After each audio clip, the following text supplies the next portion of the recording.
Hula here. Hope you guys are having a great start to your December. It's kind of surprising we're already 3 days in and I'm running behind on my favorites for November, so that is what I'm filming for you guys today. You might notice my hair is a different color. I did get it dyed. I was going for kind of a really cool silvery kind of blonde. I just kind of liked the icy kind of cool look. I was getting sick of my warmer hair and I think it turned out really great. I went and got it professionally done because I didn't trust myself to do that much bleach. I had to do a double process, so they lightened it once, washed it out, lightened it again, and then it was toned to be more on the cooler side. So I'm really excited about it. The reference I kind of thought it was like Mirage from The Incredibles or Dany from Game of Thrones, but the one that my hairstylist kind of got was Elsa from Frozen. You know, I've never seen Frozen, he's never seen Frozen, but he immediately knew like, oh, like Swedish cool tone blonde, so that's kind of what we went with, and I'm pretty excited about it. I think it looks really great on me. I think it matches well with my skin tone and coloring, so awesome.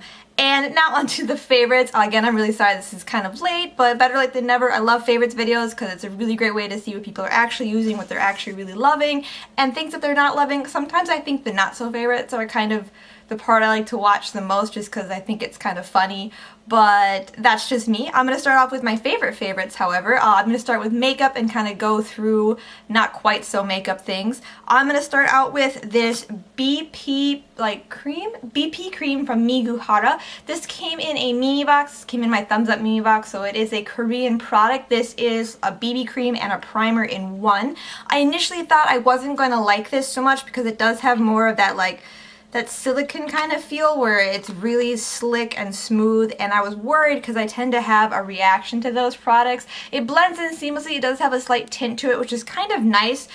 Tinted primers you can pretty much just wear on their own if you don't really feel like putting on any of their makeup, and it does have that kind of velvet feel, but this one doesn't irritate my skin. It doesn't make me break out. It doesn't make me red, and so I'm really happy with it. I think this is a great base for my foundations or even just to wear on its own. And I do have the box here just because it has funny English on it still. I don't know for sure if this is available in the Mimi box store, but if it is and if you're looking for a primer, this is a great one. I recommend picking that up. Next up, this one's kind of a surprise and I didn't expect to like this as much as I did. This is the One Mascara. I believe this brand sells their makeup exclusively through Ulta. You might be able to find it online as well, but I know Ulta carries it because this is the free birthday gift you get with Ulta if you have a beauty rewards card with them. On your birthday you get an email, you go in, they give this to you for free. And, you know, I didn't think it'd be very good because A, they're giving it away for free, and B, I've never tried anything from the CK cosmetic line, and it just kind of felt like overpriced, like you were paying more for the name than the actual quality of the makeup, because I really haven't heard anyone talk at all about this makeup. But I was really surprised at how much I like the mascara. It is a plastic bristled wand, which I think I've talked about not liking in the past. It's kind of one of the reasons why I wasn't a big fan of the They're Real by Benefit mascara, because the plastic, it is pokey, like it pokes my eyes and it can be kind of uncomfortable, but I actually kind of like the plastic bristles on this one because I feel like they give me not so much like definition as like the regular bristle ones do. I don't know, I really like this brush shape, and what's really cool is if you twist it on the bottom you can make it more of a helix. So what I like to do is I like to start out with the straight one here as kind of my initial first coat, and then I'll go back through with the twisted one for my second coat, and I find like it gives my eyelashes a lot of volume. So I'm wearing it right now. I don't know if you guys can really see it, but I really do like this mascara. Formula-wise, I think it's great. I haven't really had an issue with it smudging or flaking on me throughout the day. I've worn this at work quite a bit, so it's kind of I've been putting it through its paces, and it washes off really easily. I really love like the Urban Decay Perversion mascara. I think that's a great mascara. It's really pigmented. It's just kind of irritating to get off my eyes. Like it takes forever just because I think there is so much pigment and it does have such good staying power. But this comes off easily, but it doesn't like flake or smudge on me throughout the day. So I think this is a great mascara. I don't know if I would pay the $18 for it, since there are other mascaras I like more that are like $4 more, like the Lash Injection by Too Faced, or like I said, the Urban Decay Perversion. But if you get this for your birthday from Ulta for free, like give it a try and see if you like it, because I was really pleasantly surprised to find that I did. Next up, this is another product that I kind of initially, I don't think I liked very much, but I kind of grew to like it. This is the Perricone MD No Foundation Serum. There is a No Foundation I don't know how many times I said foundation in that sentence, but there's that one too. But this is the serum. This is lighter, I believe, and initially I didn't like this product just because it was such a sheer light coverage. I had a lot of things I wanted to cover up. My skin was not in a good place. I had a lot of acne scarring, and this didn't cut it. So if you do have things that you need to cover, like if you need more coverage, this isn't a good foundation to look into. I would look into Estee Lauder Double Wear or the Kat Von D Lock-It Tattoo Foundation. Those both are really great for full coverage. But this guy is great, like, if you don't want a full coverage face, but you still want something on your face. It only comes in 2 colors, I believe. I believe it comes in like 1, which is really light. This is 2. This is light to medium. There's an expiration date on it because it does have sunscreen in it. It is an SPF 30, which is great in a foundation. And I initially would follow the directions. It's dispense 3 to 4 drops into the palm of your hand, and you apply it with your fingertips.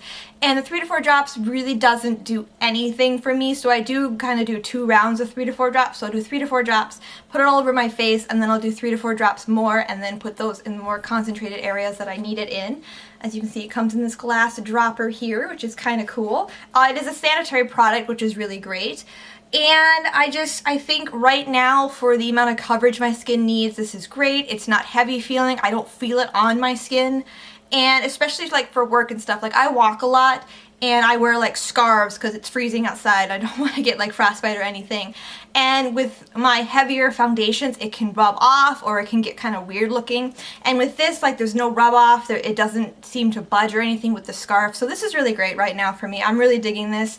And if you're looking for something just to even your skin tone, not necessarily something to do a lot of coverage, this is a great product to look into. Then I have a couple nail polishes because you all know I'm obsessed with nail polish. This is the Formula X for Sephora in Alchemy. This is their special holiday polish. And it is super duper pretty. I believe it is sold out online right now, but you can find it in stores still. I got mine at the VIB Rouge sale, so I got 20% off of it, which is great, so I only paid like 10 bucks for it. And what's really cool is like the color itself, from far away it looks like a gold or a rose gold, but then you get up close to it, I don't know if you guys will be able to see it, but there's like a ton of different colors. It's so multi-dimensional. There's so much depth to it. It's just so interesting just to look at. This is definitely a polish like I will pick up and I will just stare at it because it's like shiny. So this is a really, really great nail polish. And I do love the Formula X polishes, you know, for Sephora anyways. I think they have great staying power and they are very affordable, I think, for what they are. They're a little bit more expensive than OPI. They're about $12.50 a polish. Like I said, I got 20% off, so that was $10. But I think they definitely compare quality-wise for their price, so I think that's great. And then I have 2 Zoya polishes. These are from the Winter 2014 collection. I think it's called like the Winter Dreams. These are Magical Pixie Dust, I believe. I believe regular Pixie Dust don't have the hex glitters. Ultra Pixie Dust have hex glitters, but they're not iridescent. And then Magical Pixie Dust have hex glitters that are iridescent, and I love the iridescent holographic kind of nature of these polishes. This is Nori, which I think is probably the prettiest in the collection. There is a purple one as well that I didn't pick up, but just look at it. It's like a beautiful sapphire wintry blue with those holographic flecks in it. And then this is Imogen. And this is a black polish with the similar kind of holographic flecks in it. I feel like Nori has a little bit more depth to it. I feel like there's a couple more shades of blue, whereas this one is just straight black with the holographic pieces in it, but it's still really super pretty. What I like to, I love textured nail polishes, so I love the original Pixie Dust, but I find that these magical ones almost have less of a texture, and I think it's because of the bigger, fatter pieces of glitter. It kind of smooths it out more. And if you don't like the texture, you can definitely put a top coat over it, and that helps get rid of the texture, but I mean, these polishes are gorgeous. They dry fast, they stay around forever. Love them. And then I have a couple not makeup-y favorite. Well, one is still related to makeup, but it's a blog. I know last time I talked about Faces and Fingers. This month I was really loving the Evolution of a Foodie blog. I believe it's evolutionofafoodie.com, but I will provide the link to the blog below. But what turned me on to is one of my subscribers kind of mentioned it because I was wondering about Birchbox versions and like how many different versions there were of those.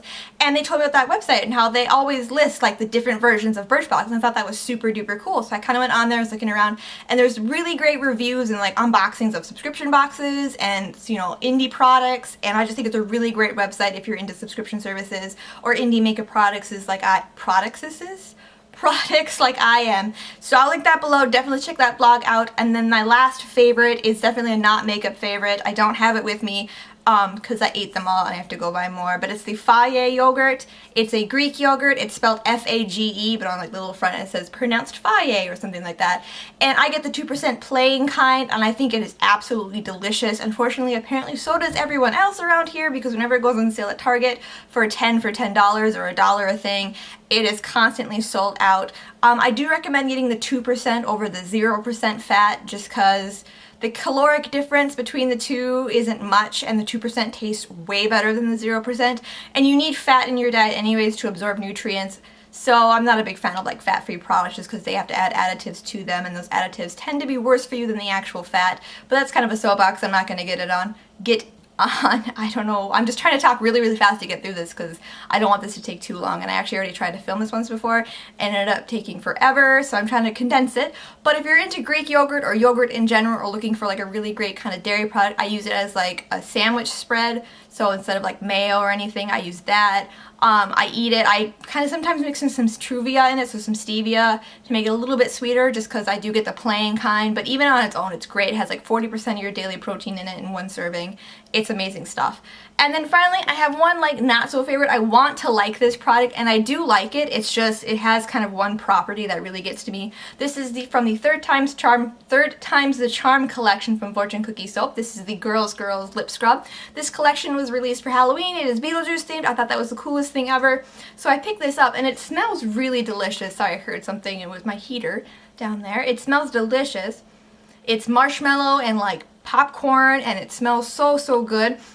But the problem is it's heavily, heavily dyed. So you could have gotten purple or green. It was kind of random. I ended up with purple. And the problem with it being so heavily dyed is that it leaves my lips with a purple tint. Even after like I try and wash it all off or like get it all off my mouth, there's still a purple tinge to my mouth.